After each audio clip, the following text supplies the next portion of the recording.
नमस्कार व्यूअर्स, मैं हूं अमीश देवगन और आप देख रहे हैं देश की सबसे चर्चित, सबसे लोकप्रिय कार्यक्रम आर पार। मौसम का तापमान भले ही घट रहा है, सर्दी आ रही है, लेकिन सियासी पारा लगातार बढ़ता जा रहा है, यानी वहां पर गर्मी है। और आज प्रधानमंत्री मोदी ने इस तापमान को और बढ़ा दिया, क्योंकि सियासी हमलों के मामले में अपना फुल फॉर्म दिखाते हुए प्रधानमंत्री मोदी ने कहा कि बीजेपी की ऐसी आंधी चली है जिसके आगे कांग्रेस का तंबू उखड़ जाएगा। इतना ही नहीं, राहुल गांधी के मेड इन चाइना मोबाइल वाले बयान पर अब तक का सबसे तीखा हमला करते हुए प्रधानमंत्री ने उन्हें मूर्खों का सरदार तक कह डाला। लेकिन दूसरी तरफ जाति वाली सियासत पर भी राजनीति उबल रही है। राहुल गांधी ने कहा है कि जाति वाली जनगणना से पूरे समाज का एक्सरे होगा, लेकिन बीजेपी के पलटवार से पहले ही समाजवादी पार्टी के सुप्रीमो अखिलेश यादव ने राहुल गांधी को घेरते हुए कहा कि एमआरआई और सीटी स्कैन वाले दौर में कांग्रेस को एक्सरे की याद आ रही है। जाति वाली सियासत पर कांग्रेस को घेरते हुए प्रधानमंत्री मोदी ने कहा कि कांग्रेस मेरी जाति से भी नफरत करती है और ओबीसी समाज को गाली देती है। तो सवाल यह है कि क्या जाति वाली सियासत कांग्रेस के लिए दो धारी तलवार साबित हो रही है, क्योंकि कांग्रेस पर हमला बीजेपी भी कर रही है और गठबंधन के दल भी कांग्रेस को घेर रहे हैं। तो आज इन तमाम मुद्दों पर होगी देश की सबसे बड़ी बहस। किसका तंबू उखड़ेगा इस चुनाव के अंदर? आइए देखते हैं देश का सबसे लोकप्रिय कार्यक्रम आर पार।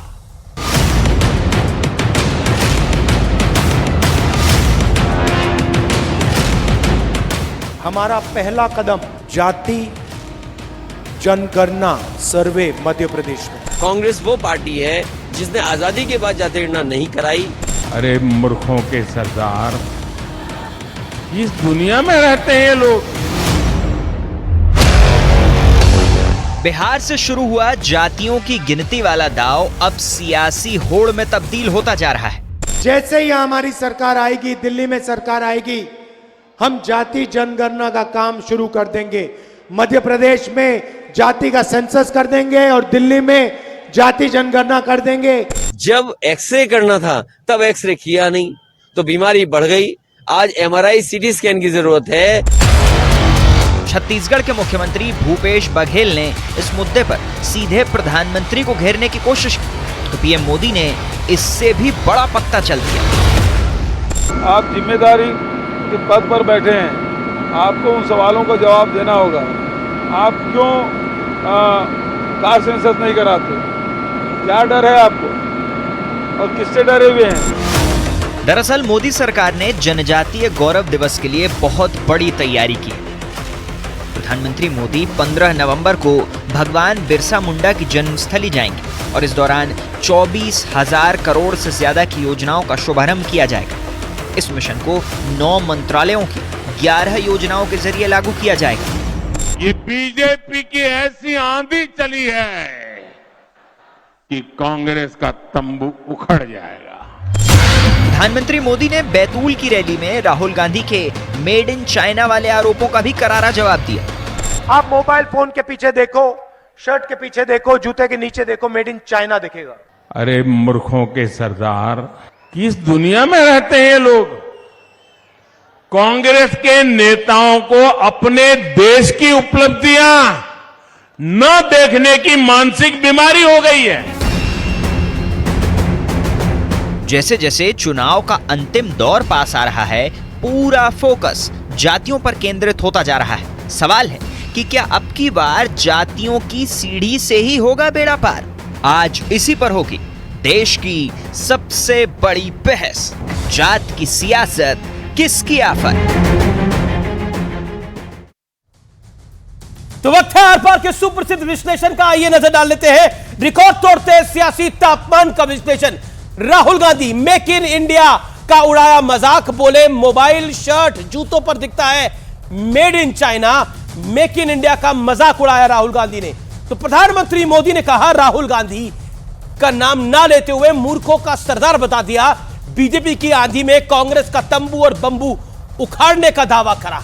बढ़ता हूं मैं आगे। अमित शाह सिर्फ राज्यों में नहीं, 2024 में भी नरेंद्र मोदी की सरकार आना तय है, यह कहा देश के गृह मंत्री अमित शाह ने। जेपी नड्डा, बीजेपी मतलब विकास और कांग्रेस मतलब विनाश।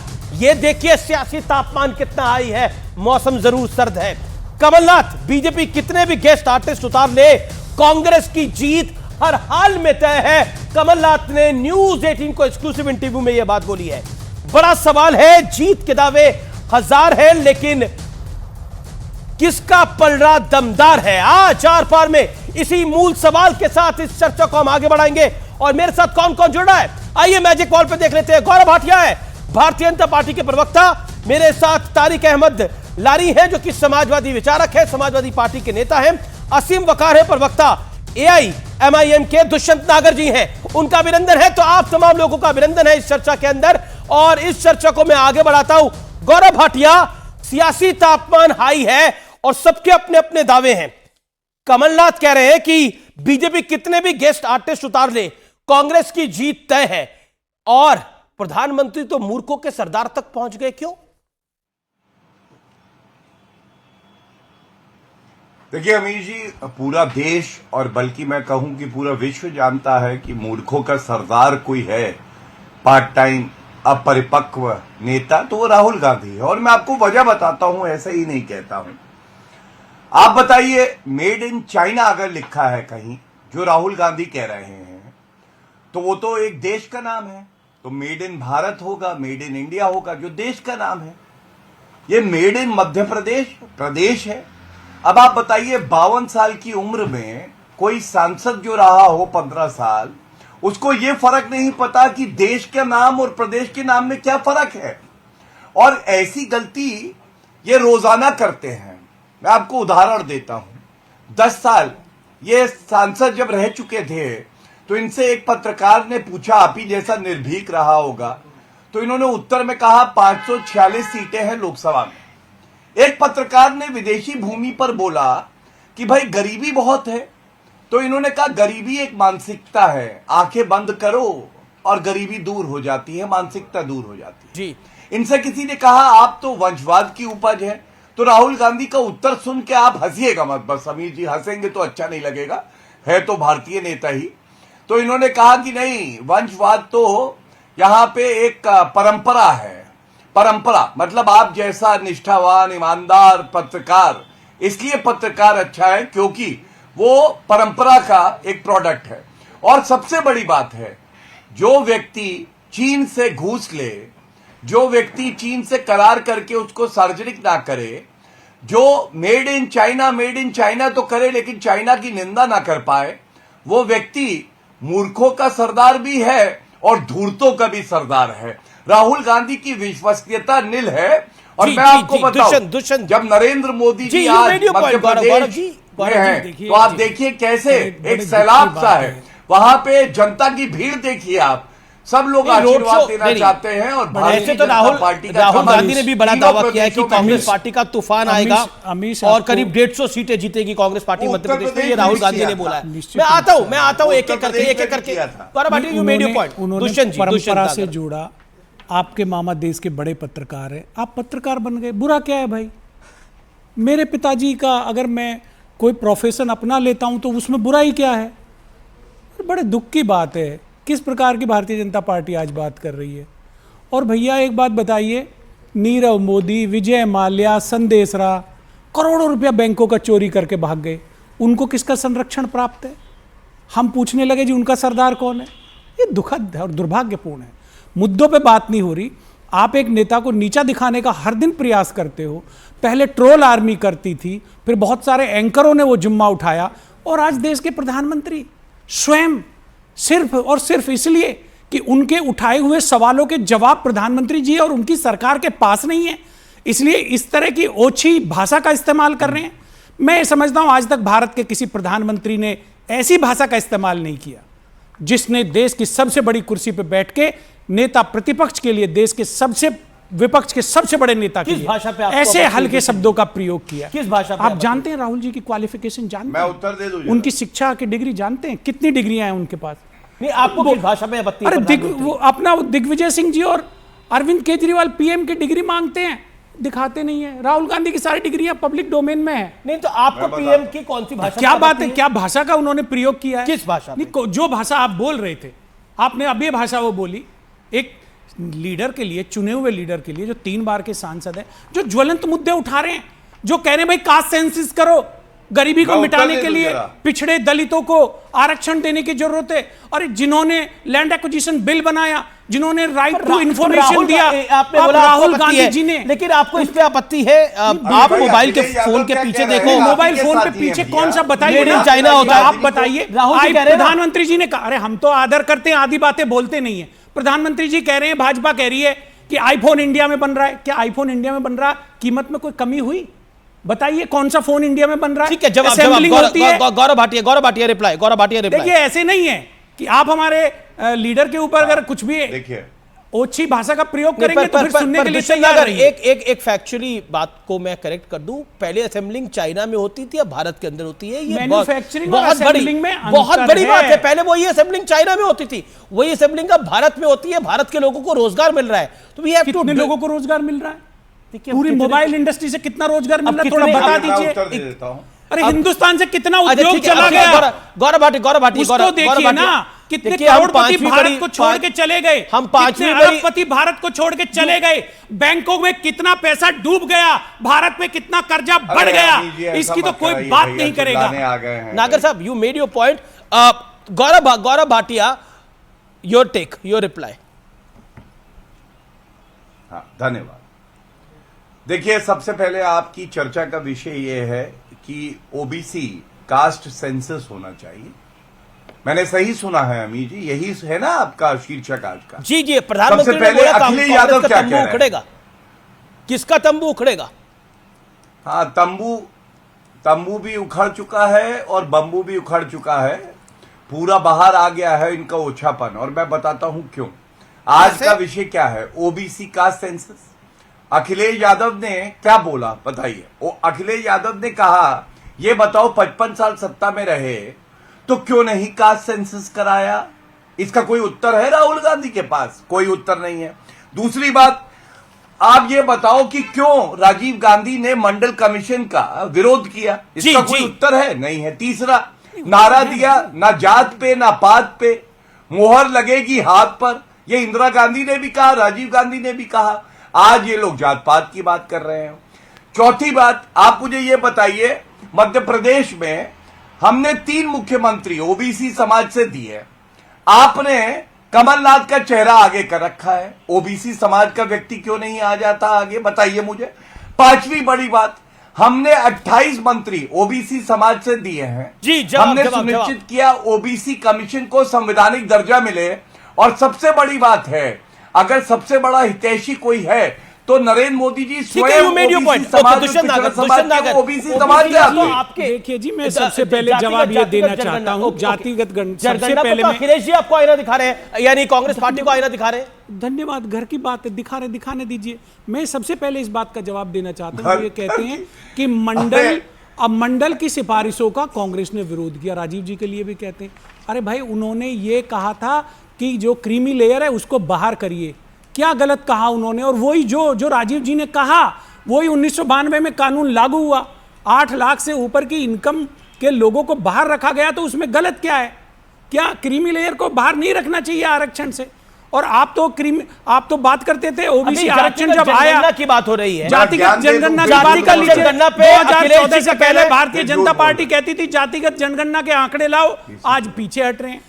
अखिलेश जी कह रहे हैं कि कांग्रेस वोट के लिए जातिगत जनगणना की बात कर रही है। ठीक है, वोट के लिए कर रहे हैं, कर तो रहे हैं। आप कर दीजिए ना वोट के लिए। तो वोट के लिए कर रहे हैं आप? अरे मैं ये कह रहा हूं, आप कर दीजिए ना वोट के लिए। आपका विश्लेषण मेरा विश्लेषण है, मैं ये कह रहा हूं, अगर कांग्रेस पार्टी वोट के लिए कर रही है, गौरव कर दीजिए। गौरव, एक चीज, कांग्रेस पार्टी वोट के लिए आप भी वोट के लिए कर दीजिए। ओके, आपके पास तो तारिक अहमद जारी कर दीजिए वोट। तारिक अहमद लारी साहब, कमलनाथ ने एक साक्षात्कार दिया जिसके अंदर स्पष्ट रूप से बोला कि समाजवादी पार्टी को वोट देना वोट खराब करना है, और अखिलेश जी ने बोला कि कांग्रेस पार्टी जातिगत जनगणना की बात इसलिए कर रही है क्योंकि सिर्फ वोट के लिए, वोट का चक्कर है, बाकी कोई और चक्कर नहीं है। आपका विचार क्या है? आप समाजवादी पिन नेता हैं।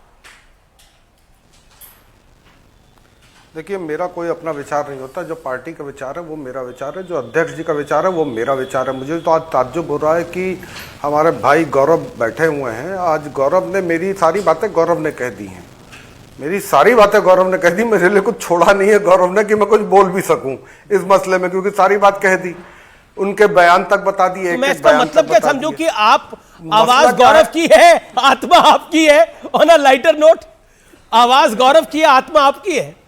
अपने क्या समझ इस बात को? और लाइटर नोट आप ये समझिए कि गौरव का पुराना घर याद आ गया है। अरे ये क्या कह रहे हैं आप? ये गौरव जी गड़बड़ कर रहे हैं ये सब। नहीं कोई हुआ क्या है मैं भाई बताऊं। है मेरा वो पुराना घर इसलिए याद आया है, मैं अपनी बात कर लूं। पुराना घर इसलिए याद Sorry आया यार है कि गौरव। कभी घर बसा हुआ था, आज वहां कुछ बचा ही नहीं है। और देखिए, हम अब जब देश की जनता की बात बोलते हैं तो इनको भी पसंद आती है। इतनी अच्छी ठीक है, बात हम लोग कर जाते हैं। अब तारिक जी बोलिए अपनी बात को। उजड़ा चमन समाजवादी पार्टी है। जी। अब देखिए कौन उजड़ा चमन है, कौन बिगड़ा चमन है और कौन चमन बाहर से बाहर है, उन सबकी हम बात कर लेंगे। लेकिन तारिक अहमद, अखिलेश यादव का बड़ी खबर आ रही है। अखिलेश यादव का कांग्रेस पे एक और बड़ा हमला है। अखिलेश यादव का कांग्रेस पे एक और बड़ा हमला है। कांग्रेस ने नहीं कराई जातिगत जनगणना। जब 50 साल से कांग्रेस सत्ता में थी, आजादी के बाद क्यों नहीं कराई, यह सवाल पूछ रहे अखिलेश यादव। ओके लारी साहब, तारिक अहमद समाजवादी पार्टी के नेता। अखिलेश जी ने जब सवाल पूछा उसमें मैं सवाल एक और ऐड करता हूं। आज एक नहीं दो, आज इनको मुसलमान भी याद आ रहा है। तब सिर्फ मुसलमान एक मंत्री बनता था। आज इनको बैकवर्ड भी याद आ रहा है जब एक बैकवर्ड बनता था। आज इनको शेड्यूल कास्ट भी याद आ रहा है जब एक शेड्यूल कास्ट बनता था। आज इनको सब याद आ रहा है। किसको? वोट की राजनीति इनको सब याद आएगा। याद किसको आ रहा है? बीजेपी को, कांग्रेस की बात हो रही है ना, यहाँ तो कांग्रेस की बात कर रहे हैं। कांग्रेस की बात कर रहे हैं ना। हम तो कांग्रेस की बात कर रहे हैं। आपने डिबेट ही कांग्रेस के मुद्दे पे बुलाई है। जी। तो अब लखनऊ यूपी की बात करते हैं। यूपी में ले देके अगर मुसलमान को बनाना होता था तो ले देके एक अम्मार रिजवी बनाए जाते थे, सिर्फ एक अम्मार रिजवी। और कई साल मंत्री रहे वो, सन 80 से लेकर 1989 तक मंत्री रहे हैं। सिर्फ एक मंत्री रहे। और उससे पहले रहते थे एक मंत्री। क्यों रहते थे भाई? किस लिए रहते थे? जिसकी आबादी कुल 2% 4% पूरे यूपी में, उसको आप बना देते थे उस कम्युनिटी को। सिर्फ एक, क्योंकि आपको बनाना था, नाम होना चाहिए बस अम्मार रिजवी, हो गया। और ये समझ रहे गौरव भाटिया कि मैं किसके बारे में कह रहा हूं, वो कौन सी कम्युनिटी है, क्या है। तो ये फर्जी इनकी मोहब्बत हम जानते हैं, अखिलेश जी भी जानते हैं कि हम लोगों ने देखा नहीं इनकी फर्जी मोहब्बत कितनी होती है। कहां गई इनकी मोहब्बतें जब शेड्यूल कास्ट के ऊपर हमला हुआ राजस्थान में? कहां गई इनकी मोहब्बतें जब क्या नाम है इनकी सरकार थी वहां मध्य प्रदेश में, वहां महाराष्ट्र में उनके साथ मिलकर, उद्धव ठाकरे के साथ मिलकर, तो इन्होंने क्यों नहीं वहां किया जब वहां शेड्यूल कास्ट और शेड्यूल ट्राइब के ऊपर हमला हुआ? कहां है इनकी सरकारें? ओके इनकी सरकार सिर्फ आपको नजर आएगी। पहले मैं जातिवार के ऊपर बोलना चाहता हूं। जातिवार जनगणना के लिए भारत लोकतंत्र से चलता है। वरिष्ठ वकील है, सुप्रीम कोर्ट के अधिवक्ता है, ज्ञानी है, भारतीय जनता पार्टी के प्रवक्ता है, ये जानते हैं जन भावनाओं के ऊपर लोकतंत्र चलता है। तारिक अहमद कह रहे हैं वो, तारिक अहमद का भी जवाब दूंगा। भाजपा से आज आपको ज्यादा प्यार नहीं है। भाजपा के अगर मैं प्रवक्ता का जवाब दे रहा हूं, करवाया नहीं, पहले भाजपा बड़ी पार्टी है, बड़ी पार्टी का जवाब पहले मिलेगा। 55 साल तक देश में आम राय नहीं। अरे आपकी बड़ी पार्टी का लाट साहब जो है, हर जाति में, हर वर्ग में, हर स्टेट से जातिवार जनगणना की मांग उठ रही है। लोग चाह रहे हैं इकोनॉमिक सर्वे हो, आर्थिक आधार पे आंकड़े आए, कौन गरीब है कौन अमीर है। 70 साल देश के लोकतंत्र ने कहां तक किस जाति को, किस संप्रदाय को, किस वर्ग को कहां तक पहुंचाया है, कौन इस विकास की दौड़ में पीछे रह गया है। तो आज एक माहौल है तो फैसला हो रहा है, तो उसमें गलत क्या है? माहौल खुल गया इनका। भारतीय जनता पार्टी तो कल तक डिमांड कर रही थी, खुद विधानसभा में इन्होंने बिहार में समर्थन किया है खुद।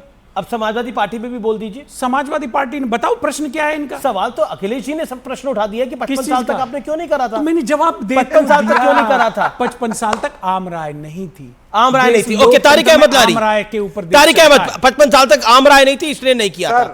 जवाब तारिक अहमद 30 सेकंड। देना सिंह वकार बहुत मुस्कुरा रहे हैं वो आज। इन्होंने अपनी पोल खुद खोली है, अभी खुद खोली है।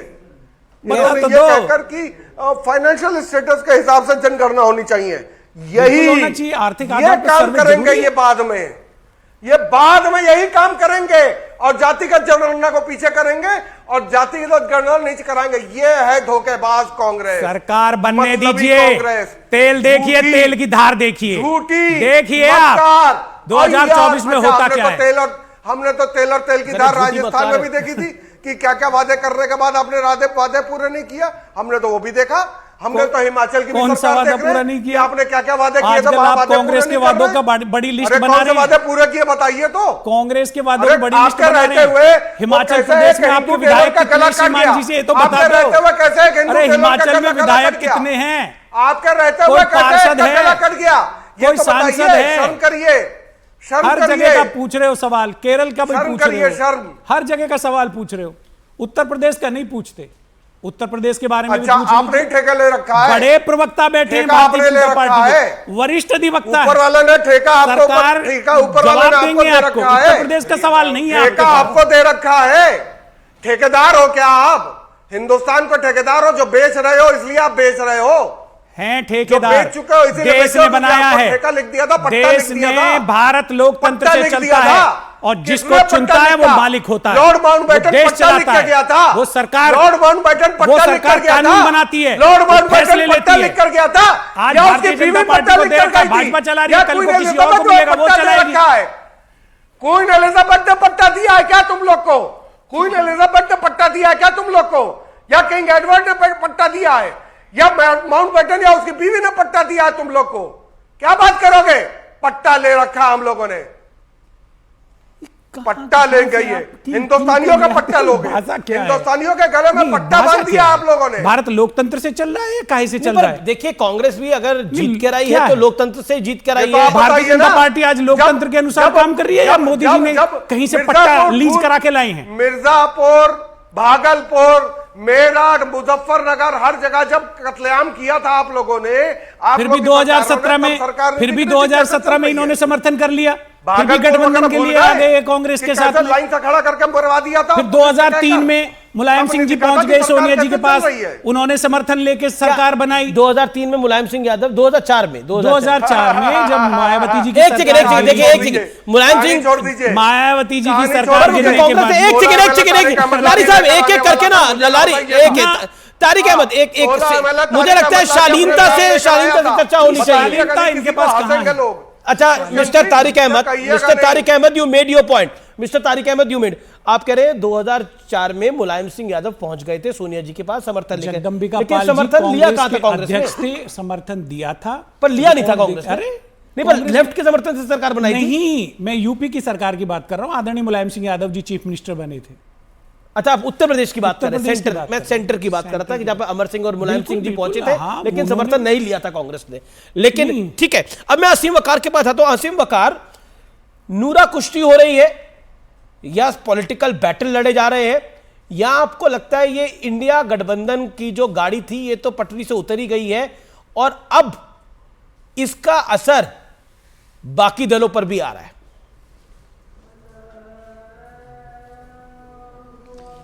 नहीं, मैं तो इतनी देर से देख रहा था, और इतनी देर से क्या, मैं तो रोज देख रहा हूं, सुन रहा हूं।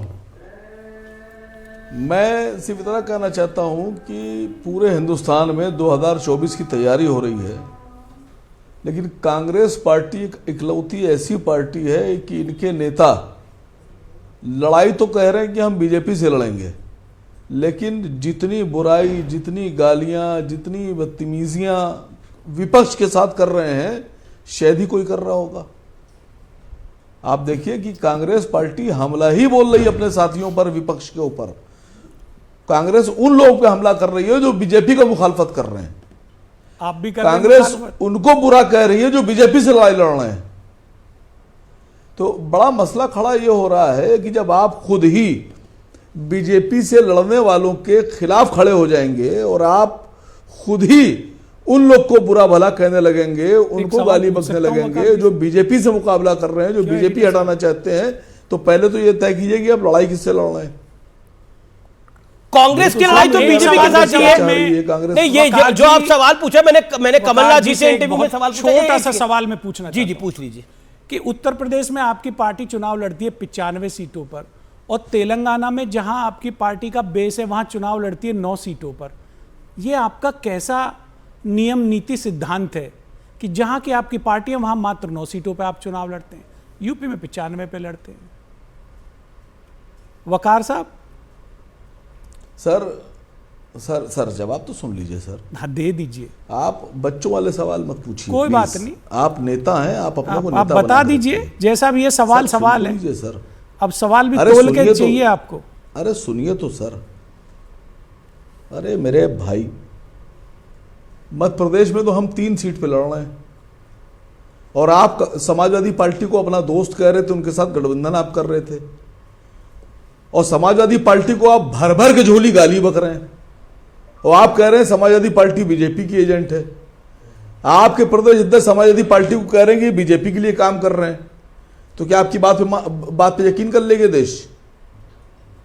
जब जिसको आप चाहेंगे तब बेमान कह देंगे, जिसको चाहेंगे गले लगा लेंगे, जब जिसको चाहेंगे बीजेपी का एजेंट बोल देंगे। मूल प्रश्न का उत्तर नहीं, गुलाम समझ रखा है राहुल गांधी जी ने। मूल प्रश्न का उत्तर आपने नहीं दे रहा हूं। मूल प्रश्न का तेलंगाना में आपने अपनी पार्टी को सर कभी पूरी सीटों पर चुनाव लड़ाने का प्रयास नहीं किया। अरे क्या बात कर रहे हैं आप? उत्तर प्रदेश में बात सुनेंगे आप, बिहार में, अरे सुनिए सर, हमेशा एक तो वैलिड सवाल है, जवाब इस बात के नौकर नहीं है कोई। देंगे 4 इधर उधर की बात जवाब दे रहा हूं। बोलिए आसिम वकार, बोलिए सर। आप कहिए तो अमीश भाई मैं बोलूं? बोलिए और कहिए ये मेंटली डिस्टर्ब आदमी की बात, मेंटली डिस्टर्ब आदमी का जवाब खाली बात सुनता रहा हूं। ओके, सभ्यता रखे, आप भी अपनी बात को रखिए। भाई मैं तो इतनी देर से किसी के बीच में नहीं बोल रहा था जी। मैं पूछ रहा हूं कि आप अमेठी छोड़ के क्यों भाग गए? आप तय करेंगे कौन कहां पूछ रहा हूं मैं आपसे। लोकतंत्र है, तय करती है पार्टी। आप हमारा तय कर सकते हैं और हम आपका तय नहीं कर सकते। नहीं, आप हमारा तय करेंगे, हमसे सवाल पूछेंगे और हमने सवाल पूछ ली आप तो आपकी मिर्चें लग गई। आप एक सीट की बात मत करिए, आप पूरे स्टेट में आज आपकी पार्टी सारी सीटों पर चुनाव क्यों नहीं लड़ रही? आप भारतीय जनता पार्टी को रोकना चाहते हैं, आप भारतीय जनता पार्टी से लड़ रहे हैं, कथित रूप से आप कहते हैं कि हम भाजपा से लड़ रहे हैं, तो आप सीटों पर चुनाव तो लड़ते नहीं है। आप तो यूपी में चुनाव लड़ते हैं, आप तो बीजेपी को फायदा पहुंचाने का काम करते हैं। अरे सुनिए, जवाब दे रहा हूं आपको जवाब दे रहा हूं। अभी तक तो दिया नहीं। तेलंगाना में जहां पे हमारे 7 विधायक हैं, तेलंगाना में हमारी अंडरस्टैंडिंग है बीआरएस से। हमारी अंडरस्टैंडिंग है बीआरएस से एमआईएम की सेटिंग है, हम लोग की अंडरस्टैंडिंग है। हमको वहां पर जितनी सीटें लड़ना है हमारी अंडरस्टैंडिंग के हिसाब से हम लड़ते हैं। उत्तर प्रदेश में हमारी आपसे कोई अंडरस्टैंडिंग नहीं थी, तो समाजवादी पार्टी से कर लेते, बसपा से कर लेते, अंडरस्टैंडिंग कर सकते थे आप। बिहार में कर सकते थे, आपने किया तो है, जैसे आपने तेलंगाना में किया तो है समाजवादी पार्टी। अगर आपकी नीयत साफ होती, अगर आप भारतीय जनता पार्टी से लड़ रहे होते, पार्टी से किया तो तो आप है, जी के साथ कर लेते उत्तर प्रदेश में, आप नीतीश कुमार जी के साथ, आरजेडी के साथ कर लेते, कांग्रेस के साथ ना करते। आप लड़ना ही नहीं चाहते, आपने बहन जी के साथ तो चुनाव ऐसे लड़ना चाहते हैं, भारतीय जनता पार्टी को फायदा पहुंचाने के लिए चुनाव लड़ते हैं आप। लेकिन बीजेपी तो तंबू उखाड़ रही है। बीजेपी तो भाई, आप तंबू तो पता चलेगा किसका उखड़ेगा। जनता है भारत की, उखाड़ती है तंबू। जवाब सुनिए, अब आप जवाब। अरे बीआरएस के साथ आप गठबंधन कर घटिया बहस हो रही है सर आज। कितना क्या बात है? नहीं सर, आज घटिया बहस हो रही है आपकी। घटिया बहस हो रही है, सच्चे सवाल पूछिए, घटिया बहस। ये बताऊं आपसे, ये फ्रस्ट्रेटेड नहीं, ये इनका फ्रस्ट्रेशन है। आपका क्या है? अगर ये बहुत बड़े कांग्रेसी हैं तो इनको अरे आप क्या हो? अगर ये कांग्रेसी हैं तो इनको तो आपके शो पे आने ही नहीं चाहिए था। आपकी पूरा पार्टी फ्रस्ट्रेशन में है, आपका नेता फ्रस्ट्रेट है, कुछ भी बोलता रहता है। गांधी ने कहा है कि अमीश देवगन साहब के शो पे कोई कांग्रेसी नहीं जाएगा। जी भी आ रहे हैं, तो इसका मतलब इन्होंने साबित कर दिया ये नहीं, राहुल गांधी को नेता ही नहीं मानते ये। अगर ये राहुल को नेता मानते हो तो ये आपके शो पे आते ही ना। आप छोड़िए, मैं एक जो आप ये अपने नेता की बात बोल रहा है वो कहाँ का कांग्रेस? बताइए इनको। ये तो पॉलिटिकल एनालिस्ट है, ये अपनी अरे विचारों को- सर, ये जब चाहते हैं पॉलिटिकल एनालिस्ट बन जाते हैं, जब चाहते हैं धर्मगुरु बन जाते हैं, जब चाहते हैं कभी भी कांग्रेसी धर्मगुरु बन नहीं, जाते हैं। पता नहीं है इनको। पानी वानी पिलाओ थोड़ा भैया, इनके स्वास्थ्य का मुझे ख्याल मुझे रखो। मुझे लगता है ये चर्चा पर्सनल जा रही है। नहीं, इनके और- स्वास्थ्य का ख्याल रखना ओके, चाहिए। पर्सनल जा रही है, मुझे लगता है उस परिजनों विषय- से मेरा अनुरोध है, डॉक्टर को दिखाएं। देखिए, बात समझिए पहले आप। अच्छा, गौरव भाटिया, मैं आता हूं, ये गौरव भाटिया, बंगाल में ऑन स्क्रीन। टीएमसी को हरा रहे थे। आपका कोई नियम नहीं, कोई सिद्धांत नहीं, कोई नीति नहीं, बंगाल में बातें TMC बड़ी के बड़ी साथ करते हो। तेलंगाना की अब्बास जनता ने सिद्दीकी आपको के साथ- Gaurav Bhatia on screen. Rejected हो। गौरव भाटिया, पॉइंट ये है कि प्रधानमंत्री ने बोला तंबू उखड़ने वाला है। क्या आपको लगता है तंबू उखड़ने की बात जो प्रधानमंत्री मोदी कर रहे हैं और राहुल गांधी कह रहे हैं कि 150 सीटें एमपी में आने वाली है, तो दावे तो सबके अपने अपने हैं। फिर आपने मूर्खों के सरदार की बात कर डाली। राहुल गांधी कह रहे हैं, अरे राहुल गांधी तो बहुत कुछ कहते हैं। प्रियंका वाड्रा उत्तर प्रदेश आई थी, कह रही थी कि बहुमत की सरकार बना डालूंगी, लड़की हूं, लड़ सकती हूं। लेकिन राहुल गांधी कह रहे हैं इस बार तूफान आने वाला है। टुकड़ा साफ हो गया। हाँ, मैं कह रहा हूं राहुल गांधी ही वो सुनामी है जो कांग्रेस को उजाड़ रहे हैं। जब जब आते हैं बर्बादी करते हैं कांग्रेस पार्टी की। और सुनिए अमित जी, एक महत्वपूर्ण बात आपको बताता हूं। देखिए, आपकी भी थोड़ी गलती है, बुरा मत मानिएगा। आप पूरा महल बना हुआ है, लेकिन जिनके तंबू उखड़े हैं उनके पास बार बार जाते हैं। इनकी राजनीतिक हैसियत देखिए। 2 सीटें हैं एआईएमआईएम की, 3 सीटें हैं समाजवादी पार्टी के प्रवक्ता जो है लोकसभा में, और कांग्रेस की है 51। आप सारों को जोड़ लीजिए, 56 इंच की छाती हमारे प्रधानमंत्री की है। और मैं आपको बताऊं, उत्तर प्रदेश का उदाहरण लीजिए, क्या हुआ था? एआईएमआईएम वहां गई, कह रही थी 4.5 5 मुख्यमंत्री बना डालेंगे। ये कह रहे थे मुसलमान भी होगा उसमें। जनता ने 1 सीट नहीं दी, 38 सीटों पे लड़े थे, 37 में जमानत जब्त हो गई थी। इसी तरह से कांग्रेस पार्टी जी, इसकी छाती कांग्रेस ने पार्टी कर्जा कितना लिया देश के लिए? लेकिन जातिगत जनगणना के ऊपर, जातिगत जनगणना के ऊपर हम वापस आ रहे हैं ब्रेक के बाद। लेकिन फिलहाल ट्वीट देख रहा हूं मैं मोटरोला के फोन से, ट्वीट देख रहा हूं मोटरोला के फोन से। राकेश लिख रहे हैं, जाति की राजनीति से विपक्ष सत्ता हासिल करना चाह रहा है, ये लिख रहे हैं। मैं मोटरोला फोन से ये ट्वीट देख रहा हूं।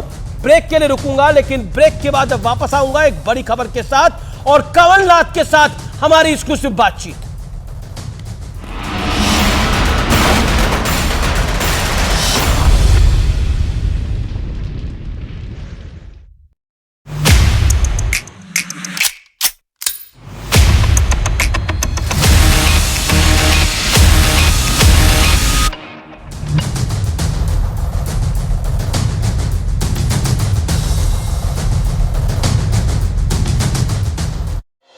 इसके नीचे ही एक तार भी मिला जिससे बंधक के पैरों को बांधा गया होगा।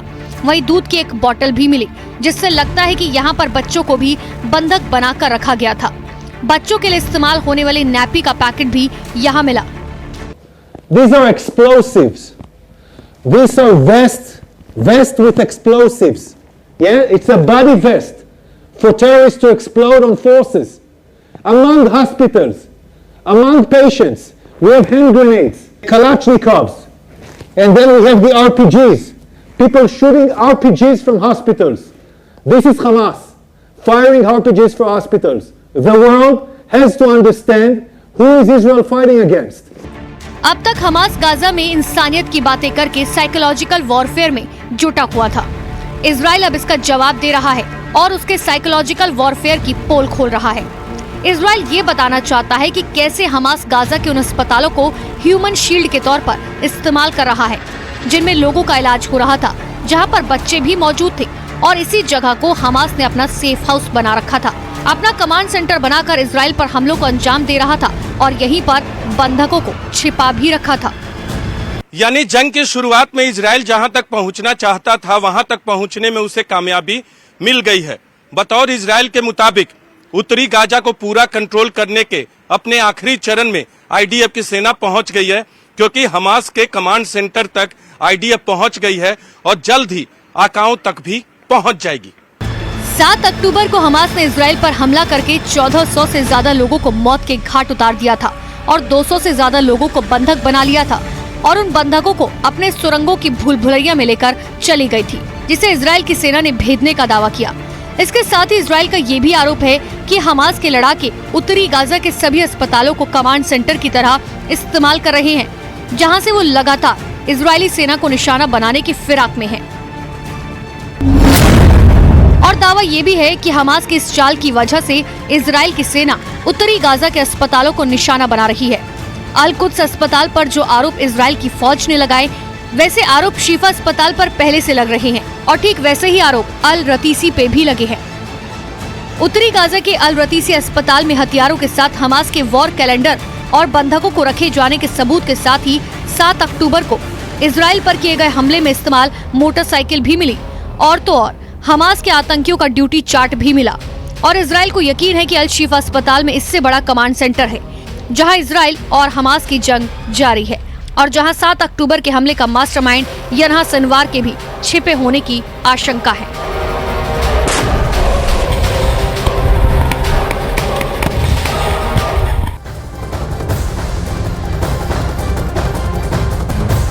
हमास से जंग के बीच हिजबुल्लाह के हमलों की वजह से लेबनान से जुड़े उत्तरी इजराइल की सीमा पर भी तनाव बढ़ने लगा है।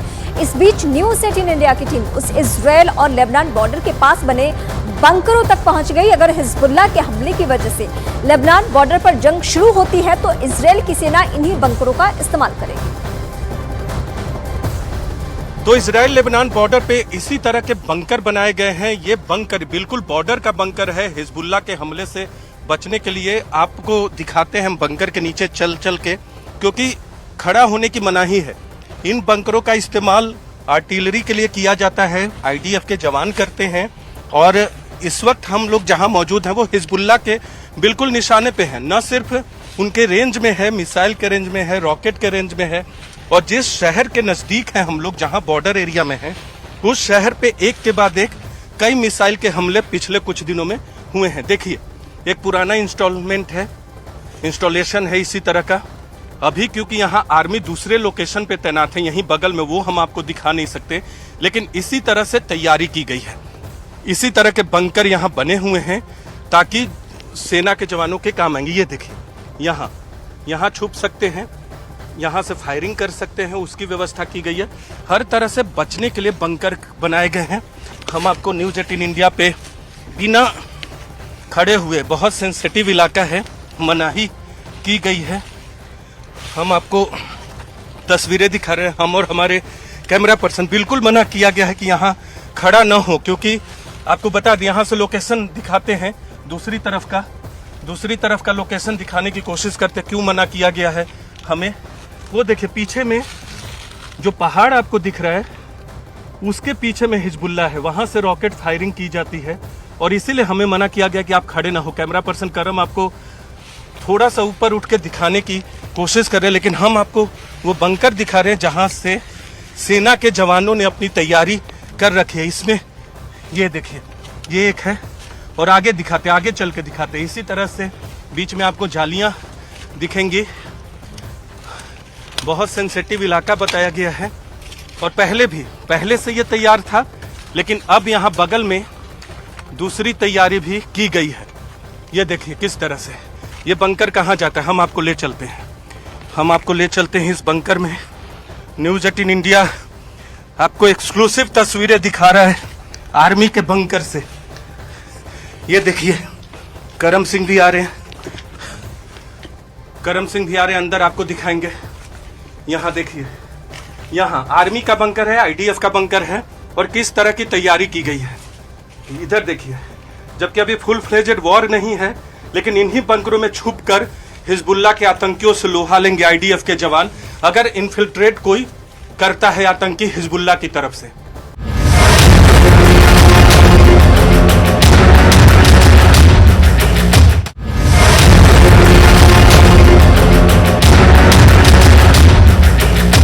और उस बीच इजराइल की सेना ने दावा किया कि हमास एक लंबी जंग लड़ने की तैयारी में है। इजराइल की सेना ने हमास की कमांड सेंटर पहुंचने का दावा किया। इसी कमांड सेंटर में इजराइल के बंधकों को रखा गया था, साथ ही वहां से हथियारों का जखीरा भी बरामद हुआ है।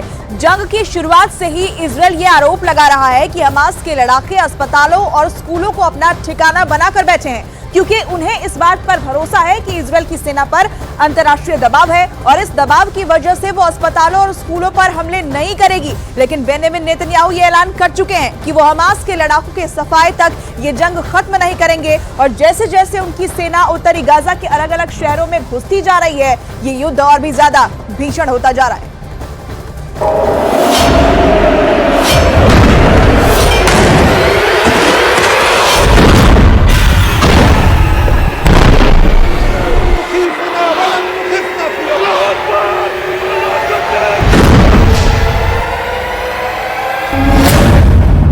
हमास के कमांड सेंटर में इजराइल की सेना।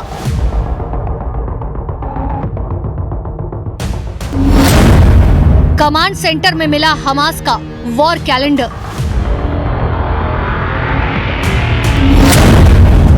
इजराइल के खिलाफ फेल हुआ हमास का प्लान।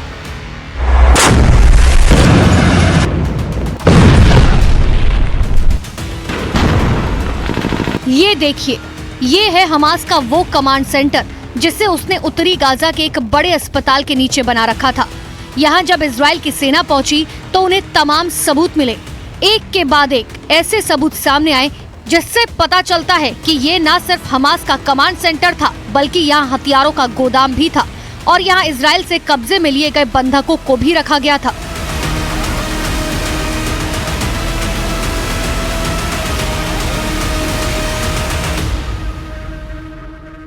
हम एक एक करके आपको हर एक सबूत को दिखाएंगे, लेकिन सबसे पहले देखिए हमास का वॉर कैलेंडर, जो यहाँ कमांड सेंटर की दीवार पर चस्पा था और जिसमें तारीख की शुरुआत होती है 7 अक्टूबर से, वही दिन जब हमास ने इजराइल पर हमला बोला था और ऊपर लिखा है अल अक्सा फ्लड की लड़ाई।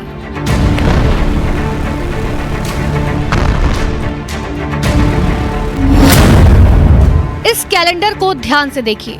7 अक्टूबर से 30 नवंबर तक का ये कैलेंडर यहाँ हमास के कमांड सेंटर में मिला। 7 अक्टूबर से 3 नवंबर तक इस कैलेंडर में तारीखों को काटा गया, क्रॉस का निशान बनाया गया। उसके बाद की तारीखों पर कोई निशान नहीं है। तारीख के साथ कैलेंडर में दिन भी लिखा गया। कहने का मतलब हमास को पता था कि अल अक्सा फ्लड की लड़ाई करीब 2 महीने तक चल सकती है। इस कैलेंडर से ये भी पता चलता है कि 3 नवंबर के बाद यहाँ से आतंकियों ने अपना ठिकाना बदल लिया। इसकी कई वजहें हो सकती हैं। अस्पताल में बिजली की सप्लाई बंद कर दी गई थी, आईडीएफ ने यहाँ इंटरनेट की सेवाएं ठप कर दी थी और इजराइल का ग्राउंड ऑपरेशन शुरू हो चुका था।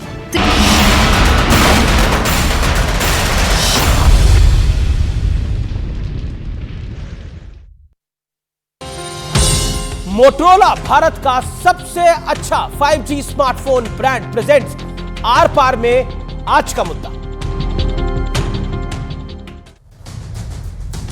और इस समय बहुत बड़ी खबर है, लालू यादव का बेहद विवादास्पद बयान है। प्रधानमंत्री मोदी को बताया है कंस। मैं सीधा रुख करता हूं अपने पैनलिस्ट का, यह बड़ी खबर है। कंस मार विध्वंस करो, लालू यादव का यह बड़ा आपत्तिजनक बयान आया है। मैं सीधा गौरव भाटिया का रिएक्शन लेता हूं लालू यादव के इस बयान पे। गौरव भाटिया, आपका रिएक्शन। देखिए, जो जानवरों का चारा खा गए भ्रष्टाचारी नंबर 1 जंगल राज फैलाते हैं बिहार में, जिनको जनता कंस मानती है, रावण मानती है जी, वो हमारे प्रधानमंत्री जी के लिए इस तरह के शब्दों का उपयोग करते हैं। मैं इसकी निंदा करता हूं और मैं इतना ही कहूंगा, चाहे लालू प्रसाद यादव हो या उनका परिवार हो जिसने भ्रष्टाचार किया है, लोकतंत्र में जनता के पास ताकत होती है। आप देखिएगा, नेस्त नाबूद हो जाएंगे ये लालू प्रसाद यादव। पूरी पार्टी, इनका जो लालटेन है ना, उसका तेल खत्म हो गया है।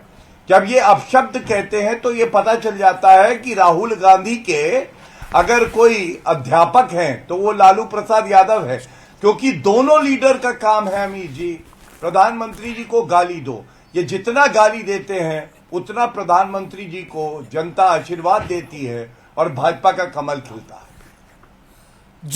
जी, मैं सीधा रुख करता हूं दुष्यंत नागर का। दुष्यंत नागर, प्रधानमंत्री को कंस कहना क्या जायज बात है?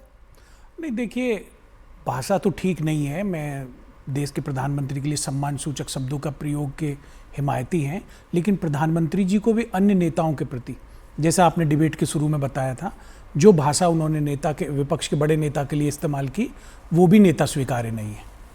जी, मैं आपसे पूछता हूं तारिक अहमद, आपके विचार क्या है इस पे? मोदी तेरी कबर खुदेगी, विचार है कि ये पूछिए जरा इनसे, तेरी समर्थक है, पूछिए इनसे जरा। तारिक अहमद, चौकीदार चोर है कहना और सुप्रीम कोर्ट में माफी मांगना। तारिक अहमद 20 सेकंड। मेरा वही विचार है, जैसी तेरी दाल भात वैसा मेरा फातिहा। जैसा उन्होंने कहा वैसे उनको रिप्लाई मिला। कौन कैसे बाथरूम में नहाता है, किसकी जासूसी हमको वहाँ क्या नाम है गुजरात में करनी चाहिए, और कौन बेवकूफ़ों का राजा है, ये जब सब एक, मैं इनको प्रधानमंत्री कहूँगा क्योंकि इलेक्शन मोड चल रहा है, मोदी जी है इस समय प्रधानमंत्री। जब ये दिल्ली पहुँचेंगे तब बिल्कुल दीजिएगा गौरव जी, एक मिनट, तो ये जब प्रधानमंत्री वहाँ पहुँच जाएंगे तो प्रधानमंत्री पद की गरिमा भी होती है। ये गरिमा तो इन्होंने बरकरार रखी नहीं, तो जैसा ये बोलेंगे वैसा जवाब भी तो मिलेगा ना। अब आप कहें कि हम शहद दे रहे हैं और आप जहर पिलाते जाएं तो ये नहीं होगा। गौरव भाटिया जवाब, आप अगर जहर देंगे तो आपको हम जहर ही देंगे भाई। दुष्यंत नागर और तारिक अहमद ने एक ही तरह की बात को बोला, रिप्लाई, दोनों को रिप्लाई आपको।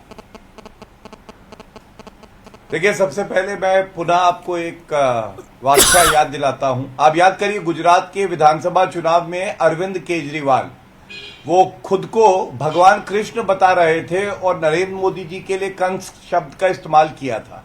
गुजरात में भाजपा ने इतिहास रच दिया और अराजक अपराध पापी आपका क्या हुआ हम सब ने देखा। लेकिन क्योंकि सपा के यहाँ पे समर्थक हैं, उन्होंने जासूसी की बात करी। जासूसी करने में सबसे आगे कोई है, जासूसी करने में सबसे आगे अगर कोई है तो आजम खां है। एक नेत्री के अंडरवेयर का रंग बता देते हैं वो, लेकिन अखिलेश यादव चुप रहते हैं। अखिलेश यादव स्वयं देश के प्रधानमंत्री को कहते हैं गुजरात का गधा। जवाब दूंगा इसका, तो सही है, क्योंकि तारिक अहमद 30 सेकंड में जवाब, तारिक अहमद 30 सेकंड में जवाब, अध्यक्ष बन गए, उनके लिए तारिक अहमद 30 सेकंड में जवाब देना। नसीम वकार, तारिक अहमद 30 सेकंड। देखिए मामला ये है कि गौरव जी और हम लोग साथी के एक तरह से पढ़े हुए हैं, 2 साल ऊपर नीचे हैं, तो ये स्त्रीलिंग और पुल्लिंग भूल गए। इनको थोड़ा सा फिर से स्कूल जाके थोड़ा वो सीखना पड़ेगा। स्त्रीलिंग का मतलब होता है कौन पहनती है और कौन पहनता है। के अंडरवेयर का रंग स्त्रीलिंग तो था या करेक्शन पुल्लिंग कर लेना चाहिए कि स्त्रीलिंग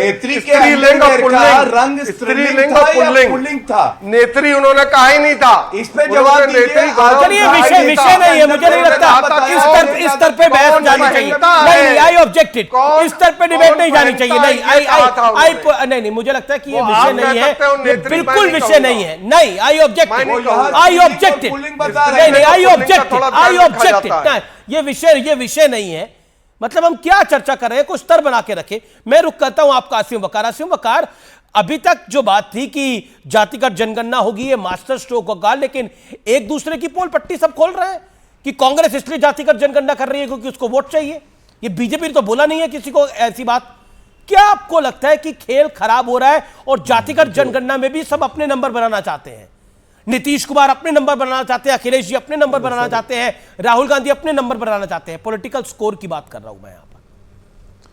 आसिम वकार, नहीं, पहले तो सबसे पहले गुजारिश करते हैं कि भाषा की मर्यादा को सबको कायम रखना होगा।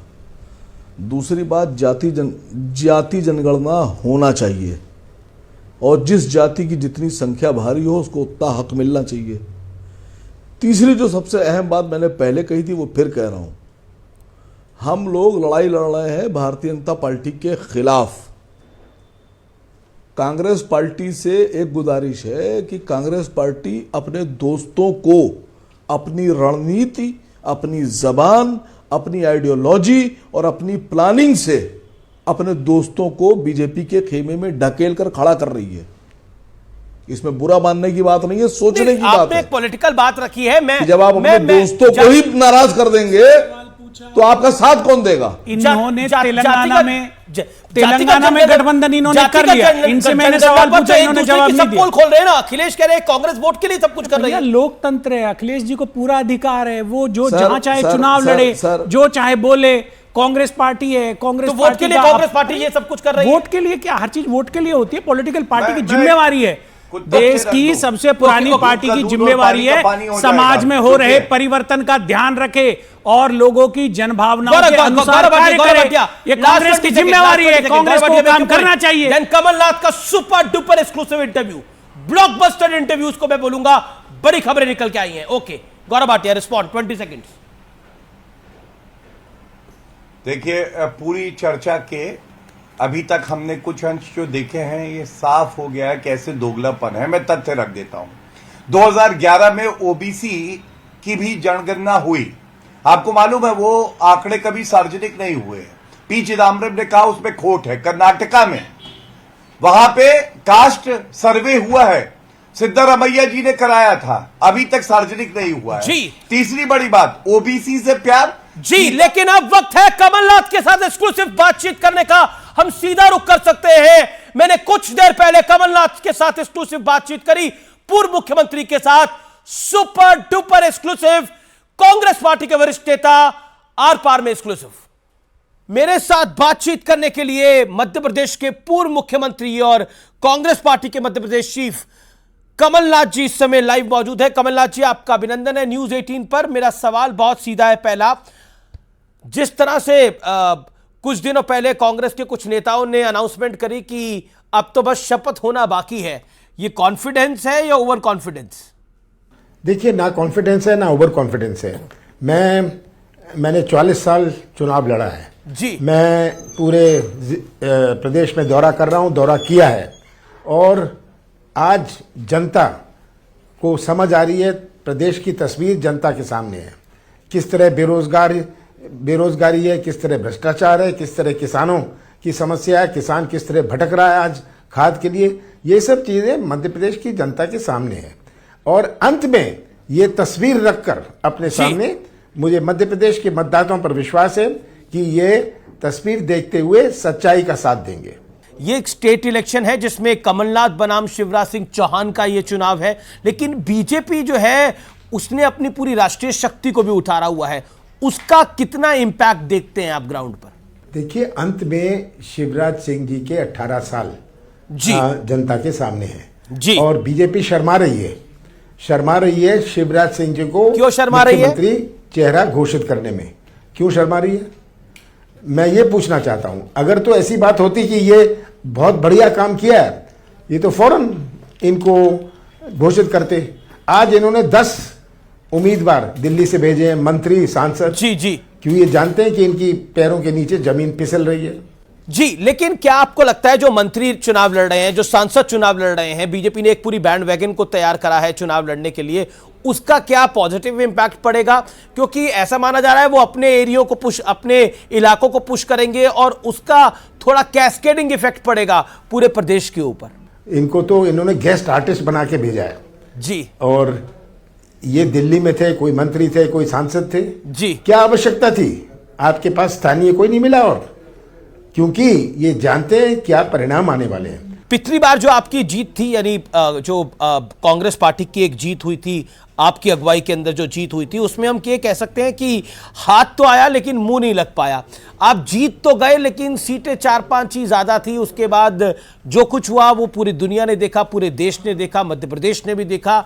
क्या आपको लगता है कि इस बार का चुनाव, आपको लगता है कि अगर 4-5 सीटें भी ज्यादा आई तो कहीं फिर खेलना बिगड़ जाए? सौदे से इन्होंने सरकार बनाई। मैं मुख्यमंत्री था, मैं भी सौदा कर सकता था। विधायक आते थे मेरे पास कि आज हमें इतना पैसा मिला है, इतना पैसा और मिलेगा। मैंने कहा मौज करो, मैं कोई सौदा करके कुर्सी पर नहीं बैठूंगा। तो अब मध्य प्रदेश की जनता ने ये सौदे की सरकार को समझ लिया, सौदाबाजी को भी पहचान लिया। तो इस दफे मुझे पूरी उम्मीद है कि इस प्रकार के परिणाम नहीं आएंगे कि सौदा संभव हुए। आप कहते हैं सौदेबाजी, लेकिन ज्योतिरादित्य सिंधिया के खेमे की तरफ से कहा जाता है कि उन्हें उनके पूरे गुट को ह्यूमिलेट करा गया, उनकी बेइज्जती करी गई, इस वजह से उन्होंने पार्टी को छोड़ दिया। देखिए, जो जी ये सब कहते थे कांग्रेस, शिवराज सिंह जी के बारे में, मोदी जी के बारे में, बीजेपी के बारे में, ये तो आज रिकॉर्ड की बात है ना जी। जितनी इन्होंने आलोचना करी, जितनी इन्होंने गालियां निकाली उनको, अब एक दिन पलट गए। किस लिए पलटे? क्योंकि सौदा हुआ, पैसे दिए। लेकिन कांग्रेस के लोग आरोप लगाते हैं कि बीजेपी में खेमेबाजी है, लेकिन कांग्रेस में भी तो खेमेबाजी है। तो कांग्रेस के गुटों पर आप क्या कहना चाहते हैं? आप प्रदेश अध्यक्ष भी हैं। कौन सी खेमेबाजी है? वो कहते हैं कि एक दिग्विजय सिंह गुट है, कौन सा गुट है कांग्रेस का? कहते हैं एक दिग्विजय सिंह गुट है, कमलनाथ गुट है, बीजेपी आरोप लगाती है कांग्रेस का। ये कोई गुट नहीं है, हम सब एक हैं और एक होके चुनाव लड़े। ये गुट मीडिया ने बनाए हुए हैं। मेरी रोज दिग्विजय सिंह से, अगर मैं भोपाल में होता मीटिंग होती है, नहीं तो हम बात करते हैं। सब एक होके ये चुनाव लड़ रहे हैं। तो ये माना जाए ये जय और वीरू की जो जोड़ी है, जैसे शोले फिल्म की अमिताभ बच्चन और धर्मेंद्र की थी। जी देखिए, मेरी जोड़ी सबसे है जी। आप और जी, यहाँ हमारे यहाँ कोई गुटबाजी नहीं है। सब एक होके, सब अपने पूरे निष्ठा के साथ कांग्रेस को जिताने में लगे हैं। तो फिर एक कपड़े फाड़ने फड़ाने तक बात क्यों पहुंच गई थी एक टाइम पर? हालांकि आपने भी उसको अपने तरीके से उसका जवाब दिया। मजाक करा था और मजाक आगे भी करेंगे। उनके क्षेत्र के लोग मेरे पास आए थे जी, उनके क्षेत्र के थे। तो मैंने कहा, दिग्विजय सिंह के मुझे क्यों समझा रहे हैं? दिग्विजय सिंह जी के कपड़े फाड़ो, ये मजाक की बात है। मजाक उस समय किया, मजाक आगे भी करेंगे, इसमें क्या खराबी है? कमलनाथ जी, एक महत्वपूर्ण सवाल है। भारतीय जनता पार्टी कह रही है कि लाडली लक्ष्मी योजना गेम चेंजर है और वो बीजेपी को चुनाव जितवाने जा रही है। बीजेपी और कई ओपिनियन पोल सजेस्ट कर रहे हैं कि बीजेपी की जिस तरह से पहले कमजोर बीजेपी दिख रही थी, अब उतनी कमजोर नहीं दिख रही है। इसके मायने क्या है? मैं कोई ओपिनियन पोल देखता नहीं हूं जी, मैं जनता की ओर देखता हूं। मुझे मध्य प्रदेश के मतदाताओं पर पूरा विश्वास है जी। 18 साल बाद, चुनाव के 5 महीने पहले, शिवराज सिंह ने बहनें और माताओं को याद किया, लाडली बना लिया 5 महीने। इसके पहले लाडली नहीं थी। आप क्या सोचते हैं कि हमारी माताएं और बहनें मूर्ख हैं? वो नहीं समझ रही। लेकिन एक सवाल जो कि भारतीय जनता पार्टी बार बार भ्रष्टाचार की बात करती है, करप्शन की बात करती है, तो करप्शन कितना बड़ा विषय हो सकता है? क्योंकि हम पूरे देश में देख रहे हैं किस तरह से ईडी कार्रवाई कर रही है जी। बहुत बड़ा विषय भ्रष्टाचार है। आज मध्य प्रदेश का हर व्यक्ति या तो भ्रष्टाचार का शिकार है या भ्रष्टाचार का गवाह है जी। एक सवाल जो कि बहुत महत्वपूर्ण है, विपक्ष जातिगत जनगणना की बात कर रहा है, कांग्रेस ने भी जातिगत जनगणना की बात करी, लेकिन शिवराज सिंह चौहान कह रहे हैं मैं एक ओबीसी हूं। ओबीसी चेहरे को क्यों नहीं कांग्रेस सामने लेके आ पाती? 27% आरक्षण किसने दिया था? मैंने दिया था, कानून बनाया था, विधानसभा में कानून लाया था। और जातिगत मतगणना की बात आज की नहीं है, कांग्रेस बहुत समय से कह रही है। तो ये शिवराज सिंह के बोलने लायक कुछ नहीं है। ये पहले जवाब दें कि आपने 27% ओबीसी को आरक्षण क्यों नहीं दिया? एक बड़ा फैक्टर है, इंडिया अलायंस फॉर्म होता है और आपकी और अखिलेश जी की शायद कोई बात हुई होगी, लेकिन अखिलेश यादव अब कांग्रेस के खिलाफ प्रचार कर रहे हैं और वो कह रहे हैं कि कांग्रेस को वोट देना एक तरह का धोखा है। कांग्रेस एक चालू पार्टी है। अखिलेश यादव ने मध्य प्रदेश की धरती पे बोला और आपके सामने, आपके कैंडिडेट के सामने उनके कैंडिडेट ये छोड़िए। आप देखिए, ये बात अब पुरानी बात हो गई। हमारी बातचीत हुई थी, सीटों का प्रश्न नहीं था, कौन सी सीटें। हमारा दोनों का लक्ष्य था कि हम बीजेपी को हराएं। जो सीटें वो चाहते थे, जहां से वो चाहते थे, वहां से बीजेपी को हरा नहीं सकते थे। तो इसलिए ये समझौता नहीं हो पाया। कोई बात नहीं, पर ये चुनाव बीजेपी और कांग्रेस का है। कोई अपना वोट समाजवादी या गोंडवाना या किसी और अन्य दल को देके कोई अपना वोट बर्बाद नहीं करेगी। एक सवाल, आचार्य प्रमोद कृष्णम ने एक बड़ा बयान दे दिया है जिसको लेकर बीजेपी ने प्रेस कॉन्फ्रेंस करी है और कहा है कि कांग्रेस में कुछ लोग हिंदू विरोधी हैं। उस पर आप रिएक्ट करना चाहेंगे? देखिए, मैं नहीं जानता क्या किसने कहा। मैं ये जानता हूं ना हम हिंदू विरोधी है, हम धर्म को राजनीतिक मंच पर नहीं लाते जी। लेकिन आजकल आप भी मंदिर जा रहे हैं, हालांकि आपने तो एक बड़ा हनुमान मंदिर भी बनाया हुआ है जो हमारी जानकारी है तो छिंदवाड़ा में जी। 14 साल पहले मैंने सबसे बड़ा हनुमान मंदिर बनाया। कोई इसमें राजनीति नहीं थी। आज बीजेपी के पेट में दर्द होता है अगर मैं मंदिर जाता हूं। उनके पेट में क्यों दर्द हुए? सबकी अपनी भावना है। आपके जाने से नहीं, वो कहते हैं वो कहते हैं कि चुनावों से पहले राहुल गांधी जाते हैं मंदिर, प्रियंका गांधी वाड्रा जाती है मंदिर। अरे ये सीधी बात है, कोई धार्मिक जगह होए, प्रियंका गांधी गई थी, जब वो गई उन्होंने नर्मदा पूजन किया, इसमें ये तो स्वाभाविक है वो करेंगी। अगर ऐसी कोई धार्मिक चीज होए वो करेंगे ही, पहले से करते थे, चुनाव से इसका क्या लेना देना। अमित शाह ने कहा कि हिम्मत है तो कमलनाथ चौराहे पर आकर बहस करने की मैं चुनौती देता हूं, कमलनाथ को चुनौती देता हूं। How do you react to it? Home minister Amit Shah से। देखिए, ये इन सब चीजों में जाना नहीं चाहता, क्योंकि कौन क्या कहता है। मैं ये जानता हूं कि मध्य प्रदेश की जनता आज भारतीय जनता पार्टी को अच्छी तरह पहचान रही है और तैयारी हो गई है बीजेपी को विदा करने की। चलिए, बहुत बहुत शुक्रिया कमलनाथ जी आपका हमारे साथ जुड़ने के लिए, and all the best for your elections.